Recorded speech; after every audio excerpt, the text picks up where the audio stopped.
I'm not fine.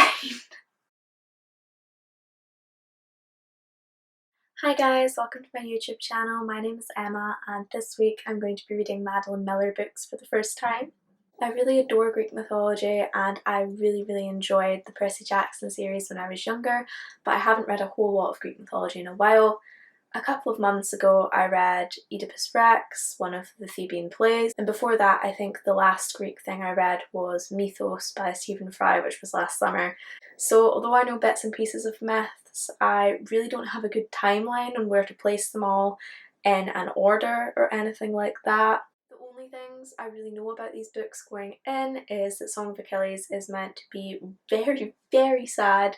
It's ripped out the hearts of most of book talk, and also that it's LGBTQ+, and that Circe is a really strong feminist retelling of a Greek myth, which I think I'm going to absolutely love.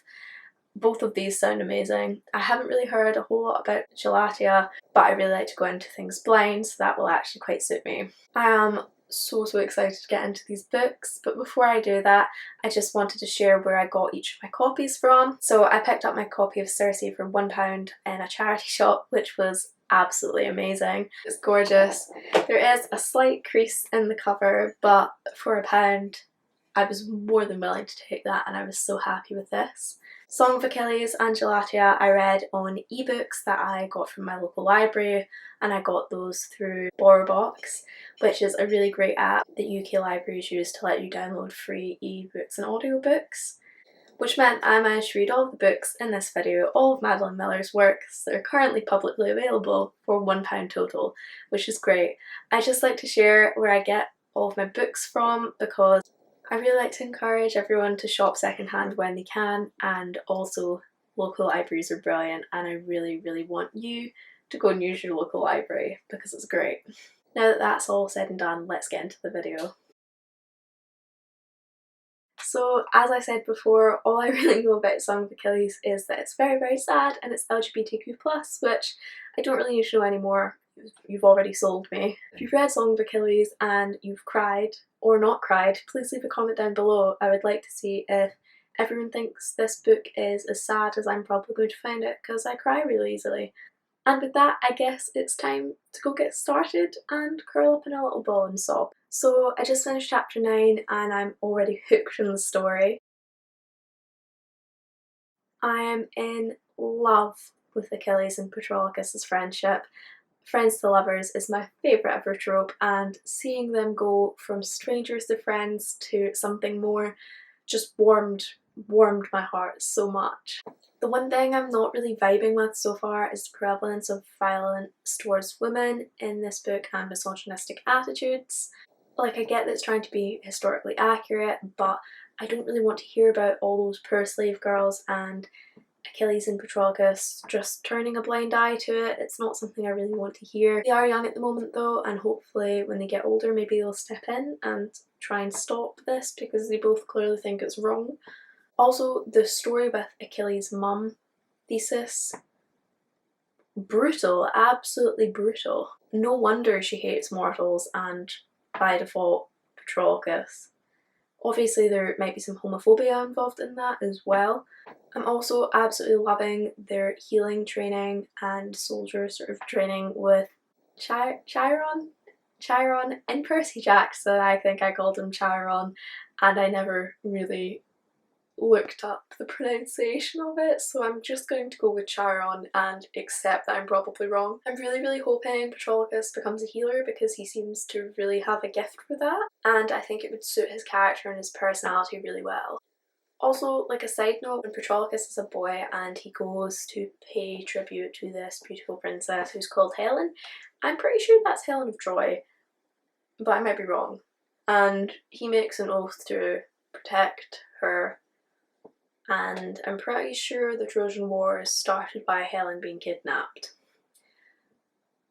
So that'll be interesting if that's a plot point. I hope I'm wrong, because I'm really liking this idyllic childhood vibe at the moment, but we'll see. So I just finished chapter 18 and so much has happened. First of all, I wasn't being dumb, and Helen is actually Helen of Troy, so I feel a little bit vindicated. So Helen's been kidnapped and now Achilles and Patroclus are having to go to war. Achilles is encouraged to go because he's a prince, and obviously Patroclus swore that oath to protect Helen, so he's having to go as well. Achilles' mum, Thetis, tried to hide Achilles away on an island and dressed him up as a woman, but it ends up not working and he's still chased down and asked to go to war. There's also a prophecy that if Achilles goes off to war, then he won't come back and he will die at war. However, if he doesn't go to war, then his god-born side will die and he'll never become a hero. So there is this battle throughout the novel so far about mortality and what it is to be remembered, and that the conflict that can have with leading a good life. And you can really see it in this section that part of Achilles wants to be remembered, but part of him also wants to just have a nice quiet life with Patroclus. So Patroclus, who tracked Achilles down just before he was caught as a woman, decides to go to war with Achilles, sort of because of his oath, but more because he loves Achilles and he doesn't want to be apart from him. I just stopped at the bit where Agamemnon, say that 3 times very fast. So Agamemnon's just sacrificed his daughter to Artemis for favourable winds. Now that scene was absolutely horrific.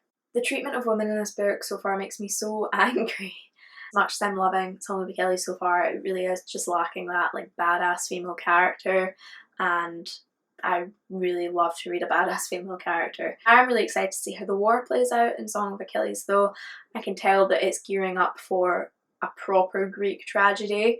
I just don't know what it will be yet. And that kind of scares me, so I'm going to go curl up and read a bit more, and we'll see what happens there. So, Patroclus just died on the battlefield, and that's probably one of the most horrific scenes I've read in a while. It also turns out that Patroclus dying in the battlefield is the thing that seals Achilles' fate. And obviously Achilles is going to avenge Patroclus because he loved him and he was just murdered, which is awful. Also, Achilles not going out to fight for the Trojans was not great. Yeah, just not great. Patroclus obviously has a bigger and stronger moral compass than Achilles, which is good. They bring out the best of each other, usually. But he went to fight in Achilles' place in Achilles' armour, and that's how he ends up getting killed, which is a huge sort of Greek tragedy twist and element. And I can't believe I didn't see it coming, but I really didn't. I did not think Patroclus was going to die. I thought it was going to be Achilles. I thought Patroclus was probably going to live out the rest of his days and marry the girl, God, I can't remember her name, it starts with a B. Breesis, that's her name. So I thought he was basically Achilles was going to die, and Patroclus would be really sad, and then him and Breesis would probably go and have like a kid together, but more sort of be like friendly, like husband and wife, and then Patroclus was going to die of old age and meet Achilles in the underworld, and they were going to kiss and hug and be like, hi, not seen you in a while. But that's really not what's happened, and I am stunned and I'm sad. I'm so sad. And I can tell it's just going to get sadder because Achilles is now going to go and seal his own fate and die, and the star-crossed lovers die tragically. How could I not have seen this coming? Okay, so that's me finished Song of Achilles. I actually finished it in the dentist's waiting room and was trying very hard not to cry, and the middle-aged woman sitting across from me definitely thought there was something wrong with me or I had really bad hay fever, which I don't have, but I was biting back the tears. And my dentist was like, how are you? When I went in, I was like, I'm fine. I'm not fine. I'm not fine. That ending was brutal. Absolutely brutal. The line that almost sent me over the edge in the waiting room was, when I am dead, mingle our ashes and bury us together. Oh my god. I can't. Also, can we just have a chat about how terrible Achilles' son is? He's terrible. I mean, I know that he didn't really have a father figure, but terrible. Absolutely terrible. Probably the worst person in the story by far. As much as I loved this book, I felt like it was lacking a sort of lead female character and a bit of like badass female character energy, which is fair enough because that's not what the book was about. It's just I hate seeing women treated badly and not having a badass main character stand up to that, which makes me really, really excited for Circe. I still adored this book. It was still a 5 out of 5 for me. I think I'm going to give myself a bit of time to recover though after Song of Achilles. Might take a day or two before I jump into Circe. Hi guys, I'm going to be starting Circe today and I decided to switch filming location because I just got all of these really lovely flowers for my bedpost and I thought they would look so cute. I also decided to get dressed today, kind of on theme a little bit. I know it doesn't quite match, but the gold kind of does. So I'm really clearly excited about diving into this one. I've colour matched my outfit to it. As I said in the introduction, I really don't know a whole lot about this other than it's a really strong feminist retelling, and as someone that absolutely loves a good feminist book, I'm so excited to get into this. I'll check back in a little bit. So I've just finished chapter 7 and I'm really enjoying it so far. First of all, Galactus is awful. When Circe met him, I was immediately like, this is going to be her villain origin story because this man's just going to be terrible and the worst. And I wasn't wrong. I really wasn't wrong. I also really feel sorry for Circe so far. So Helios, her father, is terrible. Her family are completely awful and bully her. But we're starting to get into that girl boss energy right now of I'm going to rebuild, I'm going to remake myself, I am going to be happy, and I'm loving it. Chapter 7 just ended with, so you see, in my own way, I was eager for what would come, and girl, what's coming? I'm hoping she's just like vibing on the island. I know that's not what's going to happen, but I just want her to be vibing on the island and having fun and being like, nah, men, no thanks. But I have a feeling that there's going to be more terrible men. Now, when she goes to the island, something did twig in my brain about myths that I have read, and specifically I think there's a witch that lives in an island in Percy Jackson's Sea of Monsters who turns them into a guinea pig, and if that's Circe, like, yeah, we love it. Turn men into guinea pigs. We love the vibe. So I just finished chapter 14 and I'm going to say it right here in absolute bold because I was unaware of this going in, but chapter 14 has a very strong sexual assault warning and I wasn't expecting it and I was really taken aback by it. I haven't really read into Circe before because I like to go into books blind when I can, so I guess it's my fault, but I also haven't really seen anyone say it in bold, by the way. Circe has like an essay warning to it. So I'm saying it here and I'm saying it now. Circe has an essay warning. And if you're sensitive to that, it might not be for you. I'm going to share my thoughts on this part of the book and then I think I'm going to take a quick break and read the rest tomorrow. I was planning to read it all today, but I think I just need to take a break after that. So much has happened so far and I don't really know how to properly put it into words. Madeline Miller's crossed over a bunch of different myths and they all are given this amazing feminist energy to them and we're in love with that. I love that. We see Circe leave the island, go to Crete to go and see her sister who gives birth to the Minotaur. Here Circe meets Daedalus and Daedalus gives her this really nice weaving loom and it was just really sweet.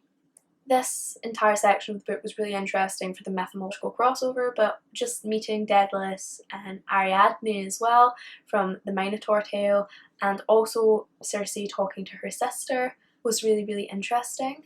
In this part of the book we got to understand Circe's sister a little bit more, and I'm not saying I agree with her at all or that she's redeemed in any way, but you really get to understand her a bit more. She insinuates that Circe's older brother was possibly bullying her, maybe forcing her into things, physically, emotionally, I don't really know, but that was definitely strongly hinted at, which is horrible. I really hope that didn't happen. But we see here that she's almost became the monster that she is in order to protect herself from men who are the real monsters. I thought it was a really good commentary on the cyclic nature of abuse, and how that cycle can be broken, because you can either become that bully, that abuser, like Circe's older sister, or you can become like Circe. However, we do see Circe arguably turn into a monster a little bit later on in chapter 14, when she is assaulted and turns all of the men who were attempting to assault her into pigs. And I have a feeling that we're going to see Circe go to a low and become a monster like her sister, and hopefully we're going to see her come out of that as well. But yes, after chapter 14 I think I'm really done for tonight. I think I need a little bit of a rest after that, but I'll check in with you guys tomorrow and hopefully I'll finish it. So we're back filming in this location again because I just absolutely love these flowers. I think it looks so pretty. I'm feeling a lot better now and I have managed to get through a big chunk of the book. So we've just gotten to the point where Circe's son is about to go off and find his father. So obviously a lot's happened, because in chapter 14 obviously Circe was assaulted and that's where I left off, and now she is a child and the child is not from the assault. So just gonna fill you guys in and give you some more thoughts on this entire lengthy section of the book. So Circe falls in love with Odysseus from Song of Achilles. He comes across her island and she turns all of his men into pigs because they were clearly eyeing her up and about to steal her things. And he comes a little bit later and is like, "Hi, I'm like not a bad man. I like my wife. And I like your loom that Daedalus gave you. That's really cute." And she's like, "Oh, you're really cute." And then she turns his men back from being pigs. And they end up staying for quite a long time on the island because the seas are really stormy and everything. And Circe falls in love with Odysseus, and Odysseus cheats on his wife with Circe. And this was a really nice Song of Achilles crossover, because in all of Odysseus' stories we get to hear a little bit about Achilles and Patroclus, and that was just a really nice element. However, what was not a nice element was, in Song of Achilles, Odysseus keeps going on about his wife, and I thought that was really cute. And then he goes and cheats on her in Circe, proving that men are trash. However, Circe also doesn't tell Odysseus that she is pregnant, and he leaves. So she raises her son alone. I actually really enjoyed seeing Circe enter into motherhood and navigate parenthood for the first time. I thought it was really nice, but I wasn't really a big fan of the character of her son. Like, I still loved him, but I loved him more because Circe loved him and I loved Circe, if that makes sense. Her son ends up being wanted by Athena because apparently his destiny is to do something really bad one day. So he grows up just on the island because she can't leave and he can't leave because if he leaves then Athena is going to try and kill him. That's fine when he's a kid, but when he gets to become a teenager he gets really restless and he's like, "I'm gonna go and find my dad." And Circe is like, "Really? Do you have to?" And he's like, "I want to go and find my dad." So she helps him and she faces off this really big sea god for his poison tail, which was really cool. And she fashions that into a spear and it will kill a human upon like just sort of breaking the skin. So it kind of sounds a little bit like a neurotoxin, which is really cool. She gives him that spear and off he goes, and that's sort of where I've left it for just now. I'm really interested to see where it goes from here, and if Circe will end up in all of her witchiness alone and thriving, or if she's going to end up with another man. Okay, so I'm finished and I have thoughts. lots of thoughts. So first of all, Circe's son killing Odysseus, his father, with that spear accidentally was total Greek tragedy, and again, as it's a theme, I don't know how I didn't see it coming. It also fit in with what Odysseus told Circe about how he would die. It would be by the sea, and obviously it was by the tail of the sea god, so that made sense, and it was such a cool twist. One thing I found really strange at first was that Penelope, Odysseus' wife, and their son together come to the island with Circe's son to seek refuge. The last place I'd want to be on Earth was with the woman who my husband cheated on me with, but maybe that's just me. Also, another weird thing is that both children have really similar names, so I just kind of called them T1 and T2 when I was reading, and in this video I'm just going to call them Penelope's son and Circe's son because otherwise I'm gonna muck it up. So on the island, Circe spends a lot of time with Penelope's son because he's fighting with his mum, and this was really cute. I just thought it was a very like mother like son sort of situation, which we'll find in a moment is not really what it ended up being. But Athena comes to the island eventually and is like wants to take away Penelope's son and make him do great things and basically turn him into the second version of his dad and become a hero and like all of that fun stuff. And Penelope's son's like, no thanks, I'm fine. Athena is pissed and instead asks Circe's son, and Circe's son, who's been thirsting for adventure because he's just been raised isolated on this island, is like, yup, that sounds good to me, I'll leave with you. Which I thought was kind of a bit terrible on his part because he's basically leaving his mum with the wife of the man she fell in love with and their son. But yeah, he didn't really seem to think there was anything wrong with it, so he left. So the way I thought it was going to go from then was that Penelope and Penelope's son and Circe would sort of become a two-mum family to this like boy, and they would just live and thrive on the island. And that's not really what happens. Circe ends up with Penelope's son, who has a very similar name to her own son, which was just so weird to me. So the one thing I didn't like about this book was that they ended up together. I just thought it was so weird. So weird. I would have much rathered her just thriving on her island being like, yup, I'm gonna train some nymphs to be witches. Like, that was what I kind of wanted for the end of this book, but she ends up with another man. Which, yeah. Oh well. I did love this one overall. I really did enjoy it, but it was just that ending just didn't hit it for me. That ending just didn't quite hit. So I just checked the page count on Galatea. I downloaded the ebook from my library today and it's really short. It's only like 20-25 pages long and I can't really split that up, so I'm just going to go away and read it and tell you my thoughts after I'm finished it. Now, as I've said before, a lot of my knowledge about Greek mythology comes from Percy Jackson and then a couple of miscellaneous things I've read here and there. I've never heard of a Galatea. No idea what's going to be going on here, and I'm really excited for that. I'm really excited to see what Madeline Miller does. After reading Song of Achilles and Circe, I just absolutely trust her with my life. I guess I'm just going to go away and read it. Okay, so that's me just finished Galatea. It was really short, so I just read it all in the one hour. I absolutely adored this. I did not realise this was about the Pygmalion myth until about 10 pages in. Now, I've read so much about this myth. I've read Pygmalion by George Bernard Shaw. Obviously, I've seen Pretty Woman.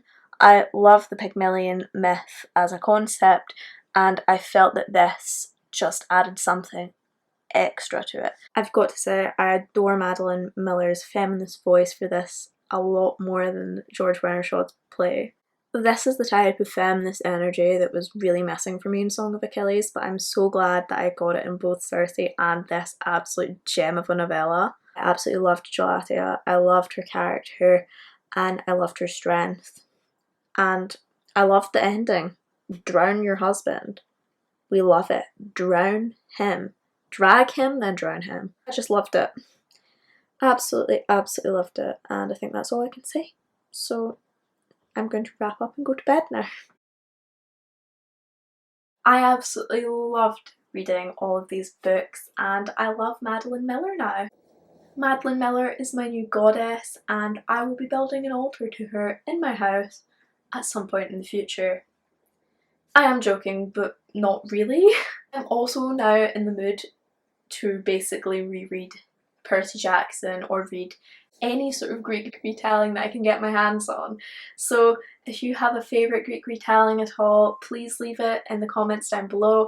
I'd love to take some of you guys' recommendations, and I'd love for the comments section to basically be a little library of Greek retellings. So if you've enjoyed watching me read Madeline Miller books for the first time, you'll also probably enjoy watching me read John Green books for the first time.